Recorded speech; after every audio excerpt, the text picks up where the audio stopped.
Hello दोस्तों, स्वागत है आप सभी का PCM live learning YouTube channel पर। दोस्तों आज की इस वीडियो में हम क्लास 10th फिजिक्स का एक इम्पोर्टेंट चैप्टर पढ़ने वाले हैं जो कि है रे ऑप्टिक्स। जैसा कि आप जानते हैं इस चैप्टर से सबसे ज़्यादा नंबर्स के क्वेश्चंस पूछे जाते हैं और ये चैप्टर सबसे ज़्यादा मोस्ट इम्पोर्टेंट माना जाता है फिजिक्स का। तो आप इस चैप्टर को कंप्लीट कवर कर सकते हो अगर आप आने वाले लेक्चर्स को भी कंप्लीट देखेंगे। आज की इस वीडियो को आप पूरा ज़रूर देखिएगा। आज की इस वीडियो में हम बेसिक ऑफ ऑप्टिक्स पढ़ेंगे, यानी कि बेसिक इंट्रोडक्शन पढ़ने वाले हैं कि लाइट होती क्या है और लाइट के क्या गुण होते हैं। वो सारा कुछ आपको इस वीडियो में पता लगेगा एंड जितना भी बेसिक होगा ना वो आज की इस वीडियो में मैं आपको बता दूंगा, जिससे कि आपको बिल्कुल भी कोई समस्या ना हो इस चैप्टर को पढ़ने में। तो दोस्तों इस चैप्टर की सीरीज़ को आप कंप्लीट फॉलो करिएगा। प्लेलिस्ट मैंने बना दी है, प्लेलिस्ट का लिंक आपको डिस्क्रिप्शन में मिल जाएगा। सो फ्रेंड्स ये जो चैप्टर होता है बोर्ड एग्जाम के पॉइंट ऑफ व्यू से काफ़ी ज़्यादा इंपॉर्टेंट होता है। तो चलिए दोस्तों इस चैप्टर को हम बिल्कुल अच्छे से पढ़ लेते हैं। बट उससे पहले अगर आप चैनल पे नए हैं तो चैनल को सब्सक्राइब कर लेना, क्योंकि आने वाले लेक्चर्स की नोटिफिकेशन आपको तभी मिलेगी जब आप चैनल को सब्सक्राइब करके रखेंगे। ओके फ्रेंड्स, तो चलिए फटाफट से बिना टाइम वेस्ट किए वीडियो शुरू करते हैं। तो स्टूडेंट्स सबसे पहले हम जानेंगे कि प्रकाश होता क्या है, यानी लाइट क्या होती है। तो लाइट की डेफिनेशन आपको आनी चाहिए, क्योंकि ये जो है बोर्ड एग्जाम में पूछी जाती है, 1 से 2 नंबर में पूछी जाती है। तो प्रकाश की क्या परिभाषा होगी यहाँ पर आप देखेंगे। प्रकाश एक प्रकार की ऊर्जा है जिसके द्वारा हमें समस्त वस्तुएं दिखाई देती हैं। काफ़ी आसान तरीके से मैंने लिखा है। तो फ्रेंड्स यहाँ पर मैंने कोटेशन में एक बहुत ज़्यादा इंपॉर्टेंट चीज़ लिखी है, तो इस कोटेशन को आप याद जरूर करिएगा। जब प्रकाश की किरणें किसी वस्तु पर गिरती हैं तो उससे टकराने के बाद हमारी आंखों तक पहुँचती हैं, जिसके कारण हम वस्तु को देख पाते हैं। जी हाँ दोस्तों, आपको ये पता होना चाहिए कि प्रकाश एक प्रकार की ऊर्जा तो है और उसके द्वारा हमें समस्त वस्तुएं भी दिखाई देती हैं। अब आपके दिमाग में ये डाउट आना चाहिए कि आखिर कैसे हमें दिखाई देती हैं। तो उसका रीज़न जो होता है मैंने कोटेशन के अंदर लिखा है। जब प्रकाश की किरणें किसी वस्तु पर, मान लीजिए हमारे पास कोई ऑब्जेक्ट है, ये हमारे पास पेन है।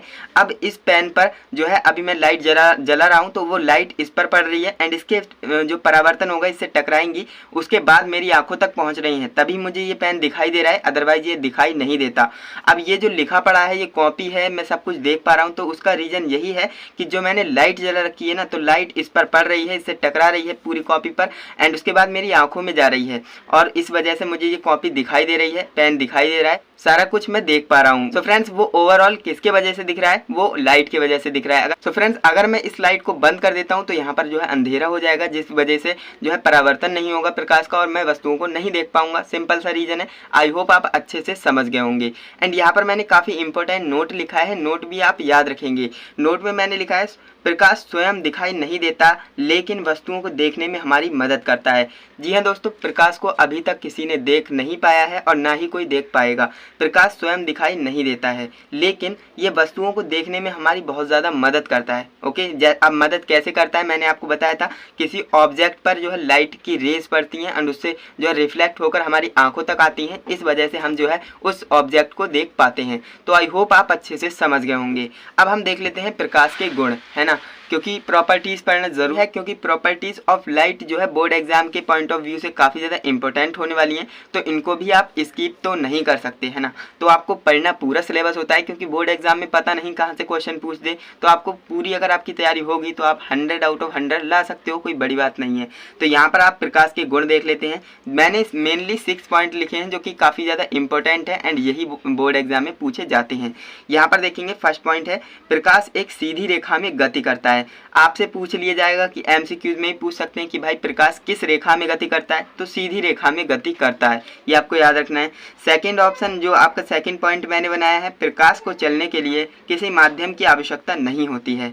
जी हाँ दोस्तों, प्रकाश जो होता है, लाइट जो होती है, उसे चलने के लिए किसी माध्यम की ज़रूरत नहीं होती है, वो किसी भी माध्यम में चल सकता है ना। तो आप याद रखेंगे। थर्ड पॉइंट हमने लिखा है कि प्रकाश पारदर्शी माध्यम से गुजर सकता है किंतु अपारदर्शी माध्यम से नहीं गुजर सकता। अब फ्रेंड्स इसको मैं आपको प्रैक्टिकली समझा सकता हूँ। तो फ्रेंड्स यहाँ पर मैं छोटा सा एक्सपेरिमेंट के थ्रू आपसे समझा सकता हूँ, बट मेरे पास जो है लेज़र लाइट नहीं है। लेज़र लाइट होती तो आप और बेटर तरीके से समझ सकते थे। आपके पास हो तो ज़रूर इसे ट्राई करिएगा। आपके पास एक जो है कांच का गुटका होता है, अगर वो है तो और बढ़िया बात है। तो फ्रेंड्स अभी आप मेरे पेन को लेज़र लाइट मान लीजिएगा। सो यहाँ पर जो है अभी हमारे पास कागज़ है, इसमें से मैं लेज़र लाइट मारूंगा तो वो आर पार नहीं जाएगी, ये आप भी जानते हैं। लेकिन इस कागज़ के टुकड़े की जगह मैं अगर जो है कांच का गुटका रख दूं और उसमें से लेज़र लाइट मारूं तो वो आर पार हो जाती है। ऐसा क्यों?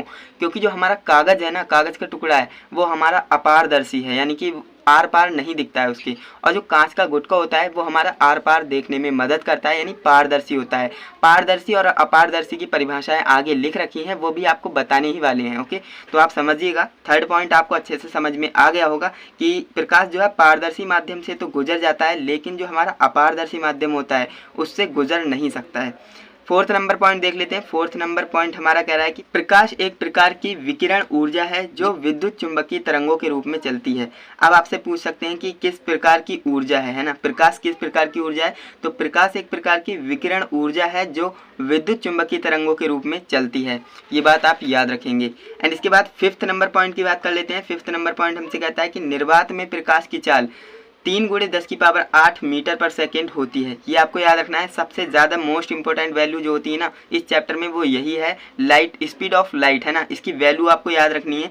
निर्वात में प्रकाश की चाल जो होती है 3 × 10⁸ मीटर पर सेकेंड होती है। ये सिर्फ निर्वात की होती है फ्रेंड्स। और जो मीडियम्स होते हैं, माध्यम होते हैं, उनकी अलग अलग हो सकती है, लेकिन आपको ये याद रखना है कि निर्वात, जहाँ पर वायु नहीं होती उसे हम निर्वात कहते हैं। ओके, निर्वात में प्रकाश की चाल जो होती है 3 × 10⁸ मीटर पर सेकेंड होती है, यानी कि 1 सेकेंड में इतने मीटर चल सकती है। तो मीटर पर सेकेंड है ना, तो आप समझ गए होंगे। एंड इसके बाद 6 पॉइंट की बात कर लेते हैं। 6 नंबर का पॉइंट हमसे ये कहता है कि प्रकाश की तरंग दैर्ध्य यानी लैम्डा, तरंग दैर्ध्य को हम लैम्डा से शो करते हैं। ये लैम्डा का सिंबल है, याद रखेंगे बिल्कुल।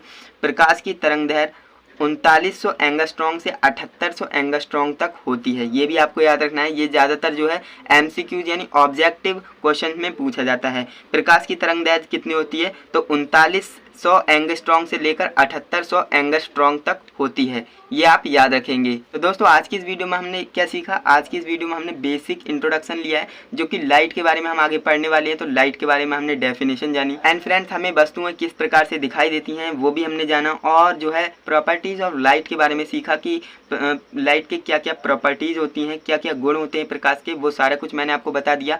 आज की इस वीडियो को, आज की इस लेक्चर को हम यहीं पर एंड करते हैं। एंड आने वाले लेक्चर में अब हम थोड़ा एडवांस लेवल पर बात करने वाले हैं, क्योंकि ये जो था बेसिक लेक्चर की क्लास थी। तो आई होप आपको ये क्लास अच्छी लगी होगी। अगर आपको ये क्लास अच्छी लगी है तो आप इस क्लास को लाइक ज़रूर से कीजिएगा। एंड चैनल पे नए हो तो सब्सक्राइब कर लेना, क्योंकि आने वाली वीडियोस की नोटिफिकेशन आपको तभी मिलती हैं जब आप हमारे चैनल को सब्सक्राइब करके ऑल नोटिफिकेशन पर सिलेक्ट रखेंगे। कई स्टूडेंट चैनल को सब्सक्राइब तो करते हैं लेकिन ऑल नोटिफिकेशन सेलेक्ट नहीं करते, फिर वो मुझे कमेंट करते हैं कि सर आपके जो लेक्चर्स होते हैं उनकी हमें नोटिफिकेशन नहीं मिलती है। तो उसका रीज़न यही है, आपने चैनल को तो सब्सक्राइब किया है लेकिन आपने जो है बेल आइकन को ऑल पर सिलेक्ट नहीं किया है। तो ध्यान से कर लीजिएगा, जिससे कि आने वाले वीडियोस की नोटिफिकेशन आपको मिलती रहे। फ्रेंड्स आज के लिए बस इतना ही। हम मिलते हैं नेक्स्ट लेक्चर के साथ। तब तक के लिए जय हिंद, वंदे मातरम।